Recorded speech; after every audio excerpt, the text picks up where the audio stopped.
ایک شخص جس کی تنخواہ کبھی 7,000 روپے تھی، وہ 7 ارب روپے کا مالک کیسے بن گیا؟ یہ کوئی فلمی کہانی نہیں ہے۔ بالکل۔ ایک وقت تھا جب اس کی جیب خالی تھی، پھر وہ وقت آیا کہ بینکوں کی گاڑیاں اس کے گھر سے پیسے لینے آتی تھیں۔ ہاں۔ یہ کہانی ہے گجرانوالہ کے ایک عام سے اسکول ٹیچر سید سبت الحسن گیلانی کی، جسے پورا ملک ڈبل شاہ کے نام سے جانتا ہے۔ اور اس کی بنیاد تھی ایک ناقابل یقین حد تک سادہ وعدے پر، جتنے پیسے دو گے کچھ ہی دنوں میں دگنے ہو کر واپس ملیں گے۔ بس اتنا؟ جی، بس اتنا۔ اور اس ایک جملے نے پورے پنجاب میں جیسے آگ لگا دی تھی۔ سیاستدان، بیوروکریٹس، پولیس افسران، تاجر، عام لوگ، ہر کوئی اس کی طرف بھاگ رہا تھا۔ تو آج ہم صرف یہ نہیں دیکھیں گے کہ یہ سب کچھ کیسے ہوا، بلکہ یہ سمجھنے کی کوشش کریں گے کہ ایک پورا معاشرہ، پڑھے لکھے لوگ بھی اس فریب میں کیسے شامل ہو گئے۔ کیا قصور صرف ڈبل شاہ کا تھا، یا اس کہانی میں ہم سب کے لیے کوئی گہرا سبق چھپا ہے؟ بالکل۔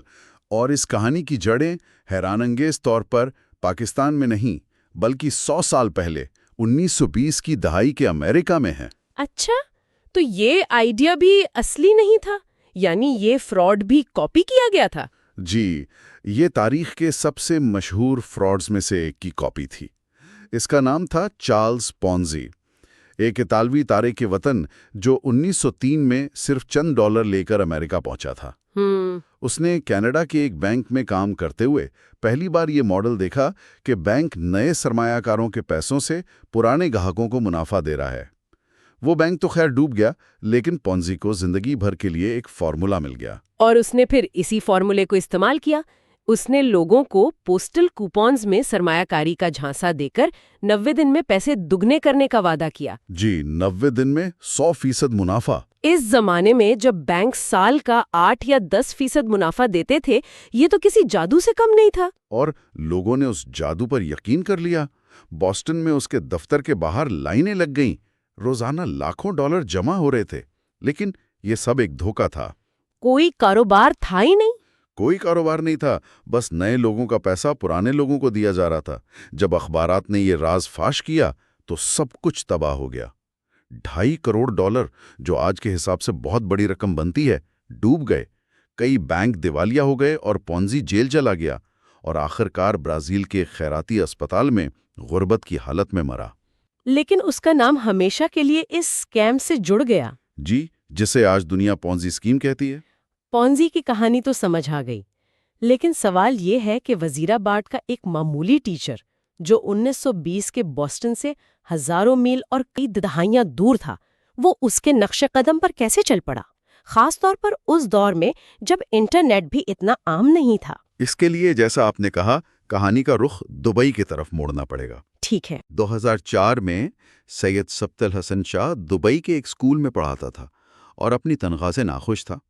وہاں اس کا ایک دوست تھا، ذرائع اسے کاشف کا نام دیتے ہیں۔ کاشف؟ جی، کاشف نے اسے ایک مشورہ دیا کہ تم اپنے دوستوں کو یہاں نوکری کے لیے مت بلاؤ، بلکہ ان سے پیسے منگواؤ اور میرے موبائل فون کارڈ کے کاروبار میں لگاؤ، اس میں بہت منافع ہے۔ تو اس نے پہلے خود ٹیسٹ کیا ہوگا، ظاہر ہے۔ بالکل۔ اس نے اپنی بیوی کے زیورات، بیٹی اور بھائی سے پیسے لے کر تقریباً 6 لاکھ روپے کاشف کو دے دیے۔ کچھ عرصے بعد جب وہ چھٹیوں پر پاکستان آیا تو کاشف کا فون آیا کہ پیسے ڈبل ہو گئے۔ جی، کہ تمہارے 2 لاکھ روپے دگنے ہو گئے ہیں، جا کے فلاں منی چینجر سے 4 لاکھ لے لو۔ اس نے جا کے پیسے وصول کر لیے۔ اس کا شک یقین میں بدلنے لگا۔ 1 مہینے بعد پھر فون آیا کہ اگلے 2 لاکھ بھی دگنے ہو گئے ہیں۔ اس نے وہ بھی لے لیا۔ یہاں سے اعتماد بننا شروع ہوا۔ اور پھر آیا فیصلہ کن لمحہ۔ تیسری بار کاشف کا فون آیا۔ اس نے کہا کہ تیسرے 2 لاکھ بھی ڈبل ہو گئے ہیں۔ اب بتاؤ، یہ پیسے بھیج دوں یا تمہاری طرف سے دوبارہ کاروبار میں لگا دوں؟ اوہ! اس لمحے تک سبت الحسن کا دماغ ہر قسم کے شک سے پاک ہو چکا تھا۔ اس نے کہا، ہاں، یہ پیسے دوبارہ انویسٹ کر دو۔ اور پھر جب وہ چھٹیاں ختم کر کے واپس دبئی جانے لگا تو اس کے دوستوں اور رشتہ داروں نے، جو یہ سارا معجزہ دیکھ چکے تھے، اسے تقریباً 1 کروڑ روپے دے دیے کہ یہ بھی کاروبار میں لگا دو۔ جی، وہ یہ رقم لے کر دبئی پہنچا، لیکن اتنی بڑی رقم کسی کے حوالے کرنے سے پہلے اس کے ذہن میں آیا کہ ایک بار کاشف کا کاروبار دیکھ تو لوں۔ صحیح۔ اور جب اس نے چھان بین کی تو اس کے پاؤں تلے سے زمین نکل گئی۔ کوئی موبائل کارڈ کا کاروبار تھا ہی نہیں، وہ بھی ایک پونزی اسکیم چلا رہا تھا۔ یعنی اس کے اپنے ساتھ فراڈ ہو چکا تھا لیکن وہ خود بچ گیا، تو اس نے کیا کیا، پیسے واپس کر دیے؟ نہیں، اس نے وہ کروڑوں روپے کاشف کو دینے کے بجائے اپنے پاس رکھ لیے۔ اچھا۔ کاشف نے اسے مزید 8 لاکھ روپے بھیجے کہ شاید یہ ناراض ہے، اس نے وہ بھی رکھ لیے، دبئی کی نوکری چھوڑی اور 2005 میں پاکستان واپس آ گیا۔ اور اس نے فیصلہ کر لیا تھا کہ اب وہ بھی وہی کام کرے گا جو چارلز پونزی نے کیا تھا اور جو کاشف دبئی میں کر رہا تھا۔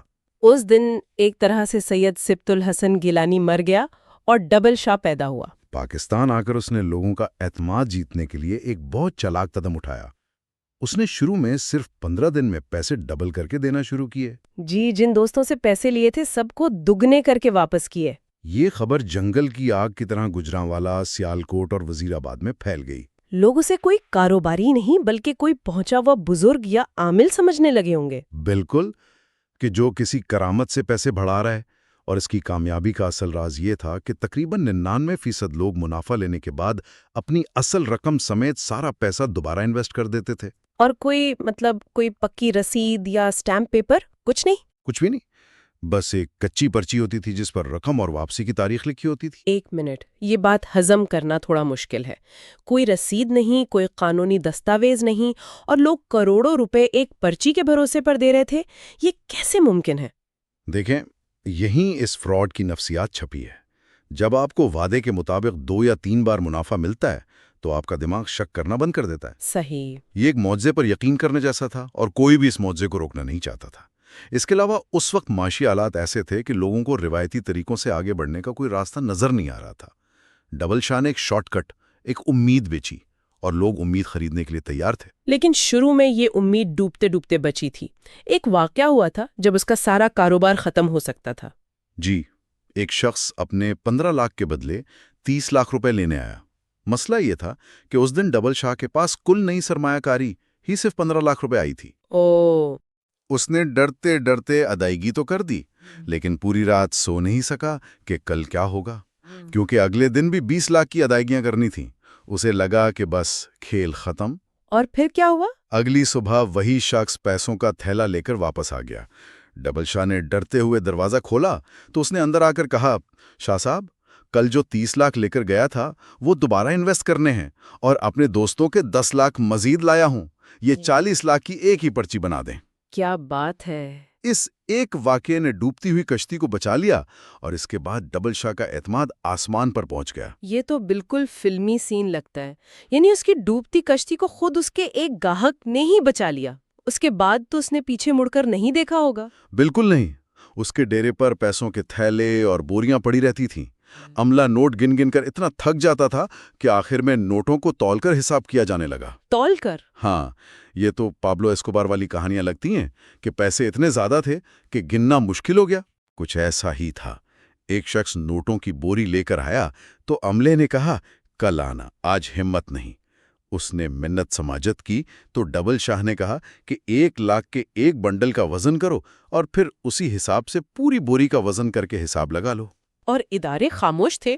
کہا جاتا ہے کہ اعلیٰ پولیس افسران اور بااثر شخصیات بھی اس کے گاہک تھے، اور انہیں انتظار کیے بغیر فوراً پیسے ڈبل کر کے دیے جاتے تھے۔ شاید یہی وجہ تھی کہ اتنے عرصے تک کوئی ادارہ حرکت میں نہیں آیا۔ لیکن یہ سب ہمیشہ تو نہیں چل سکتا تھا۔ آخرکار اس کے زوال کی وجہ کیا بنی؟ ایک اخبار کی چھوٹی سی اور شاید جھوٹی خبر۔ ایک انگریزی اخبار نے خبر چھاپی کہ ڈبل شاہ وزیر آباد میں اپنے پیر و مرشد کے گھر پر ہیلی کاپٹر سے نوٹوں کی بارش کرنے والا ہے۔ ہیلی کاپٹر سے نوٹوں کی بارش؟ یہ خبر اتنی بڑی تھی کہ اداروں کی توجہ اس طرف ہو گئی؟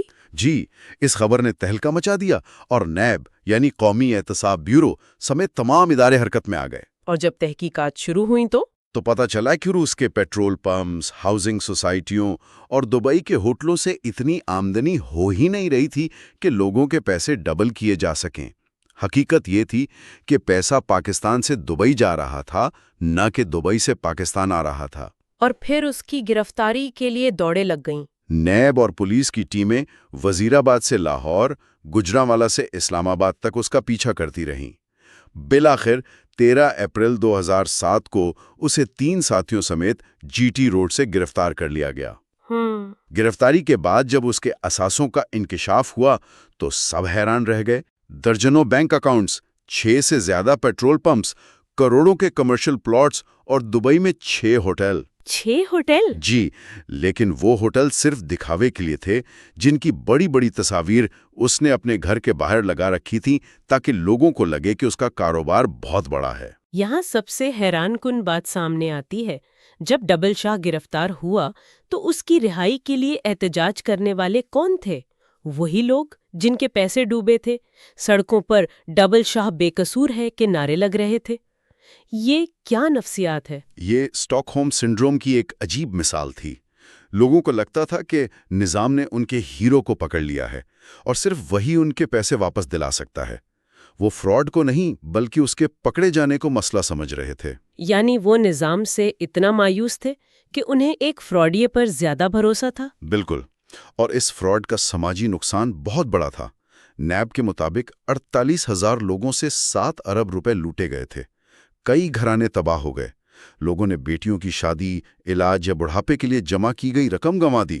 بہت افسوسناک ہے۔ جی، کئی لوگ تو یہ صدمہ برداشت نہ کر سکے اور دل کا دورہ پڑنے سے مر گئے۔ نیب نے کارروائی کر کے تقریباً 2 ارب روپے کی ریکوری تو کی، لیکن باقی 5 ارب کا کچھ پتہ نہ چلا۔ اور پھر عدالت نے 1 جولائی 2012 کو اسے 14 سال قید اور 5.25 ارب روپے جرمانے کی سزا سنائی۔ جی، لیکن جیل کا ایک دن 12 گھنٹے کا شمار ہوتا ہے، اس لیے 14 سال کی سزا اصل میں 7 سال تھی۔ وہ 5 سال پہلے کاٹ چکا تھا۔